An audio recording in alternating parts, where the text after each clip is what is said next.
Hello Foxy friend, welcome back to my channel. And I can't believe it has taken me this long to finally get this video together.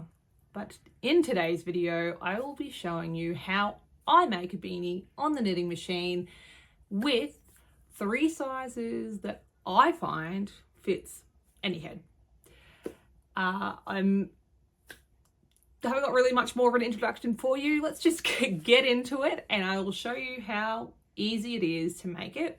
Today I am using the 4 Seasons pure wool from Spotlight. This is just the yarn that I'm working with at the moment with a particular custom order. You can use pretty much whatever yarn you prefer. I do find this is an 8-ply or DK for those of you outside of Australia. What I find is if you're going to use this size guide for anything thinner than an 8-ply or a DK, you may find that the sizing is going to be a little bit out. Just play around with it, use it as a guide. But if you're working with an 8-ply DK weight, this should work for you. So what you need to make a beanie: your yarn. I find that 1 ball of this will make 1 newborn beanie. If you're looking to make any of the other sizes, you would need 2 to 3 balls of this particular yarn. It is 50 grams and the meterage is 80 meters. What else do you need? Scissors and a darning needle. I normally have my darning needle that has the bent tip. I can't find that right now, so I'm just using a stock standard normal one, but I would recommend you getting the one with the bent tip. It makes taking the beanie off the knitting machine so much easier. Now, even though I'm using the Addy to make these beanies today, you can follow this video tutorial with a Centro or any other brand knitting machine that has 44, 46 or 48 pins. If you're using a 44 or a 48 pin, you may find that you might need to add or subtract rows. Feedback I have had from many testers is that when they make my beanie patterns on a 44 or a 48 machine, the beanie size doesn't really make much of a difference. The last thing that I will be using today, but it's not a must, is I'm going to be using this knitting machine adapter. So it fits on the handle, and this is an electrical screwdriver. Now I emphasize the screwdriver part because it's not going as fast as an electrical drill. I can tell you from my own experience, while the electrical drill will make the machine go faster, it will also melt the handle and your machine from the friction. So I really recommend, if you're going to get an adapter, get an electrical screwdriver. I've had this Bosch one for 2 years. I use it almost weekly. The charge doesn't hold as well as it did when I first got it, but that's to be expected with most things. When you buy any electrical item, it does, over time start to, lose its effectiveness, but it still works. I can get 2 to 3 beanies out on this before I have to charge it. So why do I make my beanies like this? Here are some tips that I've learnt over the years in making beanies, and I've made many variations, and this is the one I always come back to. It's a double lined beanie, and I like the more form-fitting style rather than like your slouchy beanie.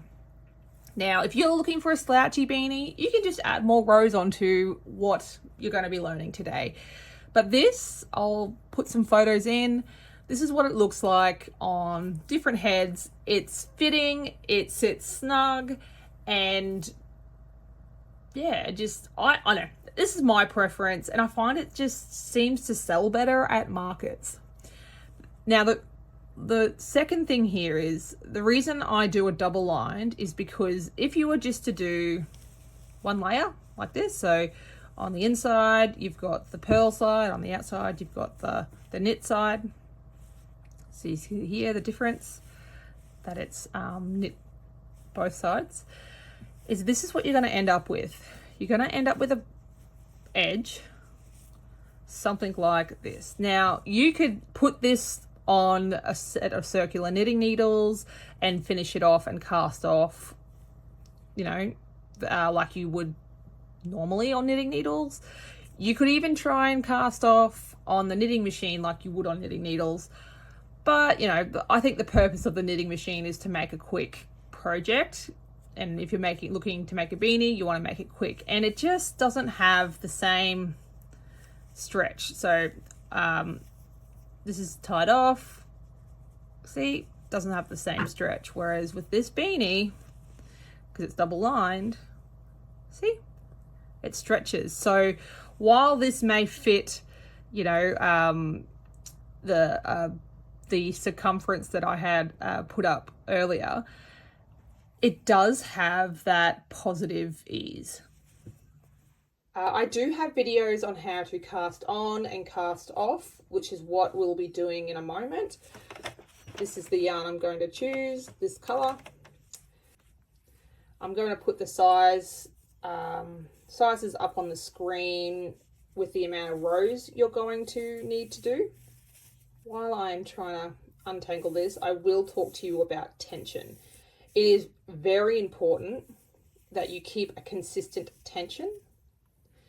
If you do not keep a consistent tension, you will get like that wobbly effect in your beanie, and the sizing will not match. So for this, I don't keep it super tight, but I definitely keep it firm. And I don't have my tension guide with me today for my Addy. But what I normally do is when I'm working, I have it through the feeder.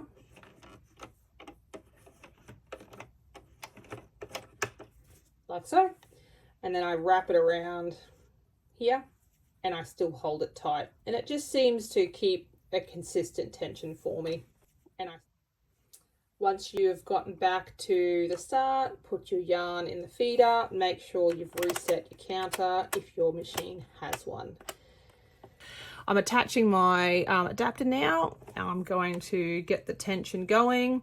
Another tip here is I always just kind of go a bit slow, just to make sure that that first pin catches and nothing's going too wrong.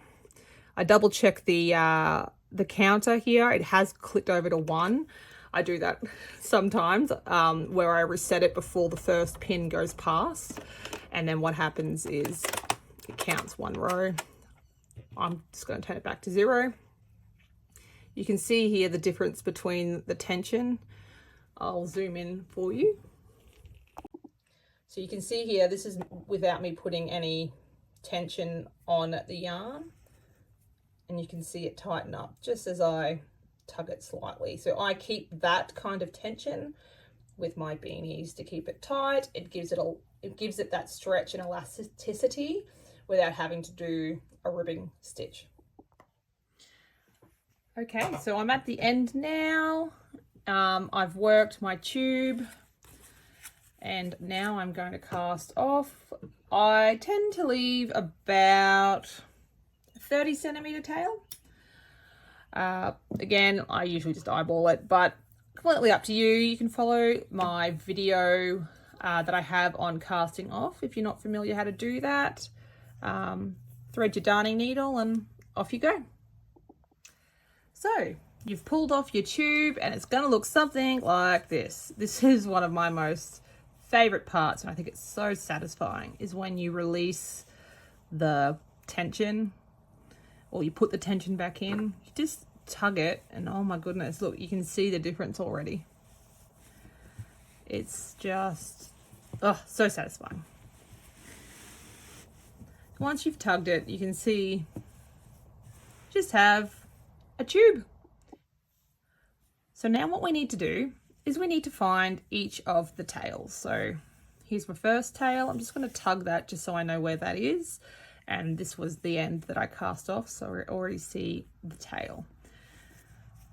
Now you may like to, on the cast on edge, just tug it so it's closed, but you know it just sits a bit nicer. It's going to be a little bit easier when we go to double line it like now. Again, I'm just going to do the same thing on this end. So it's going to look something like this. Now, normally I have the darning needle still on it, but up to you. I'm just going to pull the tail through the inside and out the other end. So it's going to look like this. See the two tails? This is the tail that I've pulled up on the inside. And watch what happens when I pull this. It's going to start flipping in. Now, you can just speed up the process and flip it on inside. Once you pull it through and you find that end, so you can see here, this is the outside and this is the inside. Just want to spin it around and flatten it out. You want to make it completely even. So that's why it helps with having those two ends already tight. So I just put my hand on the inside and I just pull like this and tug it just to flatten it out. Get your two tails and we're just going to cinch these two closed. You might want to do one at a time, or you can pull them both at the same time. It's completely up to you. I sometimes flip it. You can see here that it's the edge is pulled over, and I'll pull the tails until they're closed. This is still a little bit too big, so I'm going to keep tugging it to close it. There we go. Probably doesn't matter so much for the inside, but definitely for the outside, you want to make sure that that closing is as tight as possible. Now, you may have a lot of tail. You can either trim it here if you don't like having lots of tail, or you just deal with it. Doesn't matter. We're going to thread both ends onto the darning needle. Now I again put my hand back up inside. I'm going to take the darning needle, I'm going to go down, and I'll make sure that I go through the center of both. And what you can see here is I've got my finger on the inside here to guide it. We're going to come up through both layers. This is what we're looking like. And I'm going to make a knot just to tie that off first.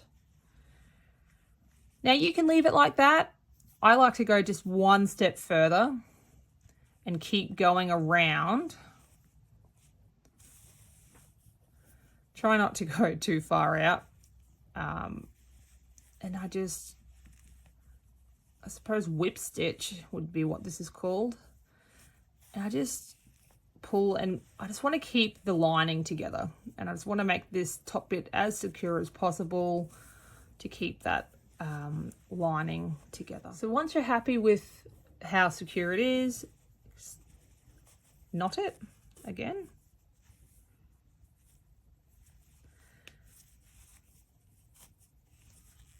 And then we're going to hide the tail. Now this is the bonus, one of the many bonuses of having a double lined beanie.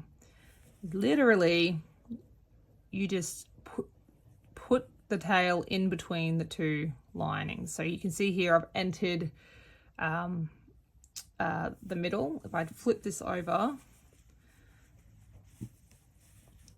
obviously my needle's sticking out now because I've just flipped it over, but you can see here it's not coming out the other side. Go down as far as you possibly can. If you cut it off too short, what will happen over time is the tail will fall back out. We don't want that. Cut off the excess tail. You just tug it slightly. And there you go. Done. Ready to wear.